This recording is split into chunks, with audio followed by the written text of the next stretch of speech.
వదిలిపెట్టే సమస్య లేదు. రోజులు ఎప్పుడు ఒకటే లెక్క ఉన్నాయి. తప్పకుండా మన రోజు కూడా వస్తుంది. రేపో ఎల్లుండో మర్నాడో వచ్చే సంవత్సరమో ఆ పై సంవత్సరమో మళ్ళీ మన టైం కూడా వస్తుంది. వచ్చినాక మాత్రం ఒకటి పక్కా చెప్తున్నా, ఇవాళ వాళ్ళు చేస్తున్న డ్రామాలకు, వాళ్ళు చేస్తున్న విధవ పనులకు మిత్తితో సహా కట్టించే బాధ్యత నాది. వదిలిపెట్టం, వడ్డీతో సహా కట్టించే బాధ్యత నాది. ఇది మాత్రం గుర్తుపెట్టుకోండి.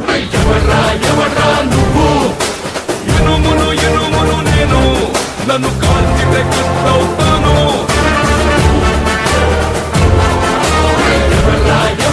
నువ్వు మట్టిని నేను నన్ను తప్పితే ఇటుకవుతాను.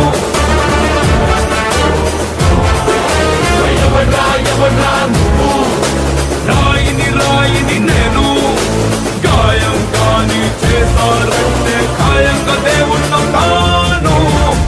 కాబట్టి నేను భయపడేటోని కాదు, మేము ఎవ్వరం భయపడేటోళ్ళం కాదు. రేవంత్ తెలుసుకో.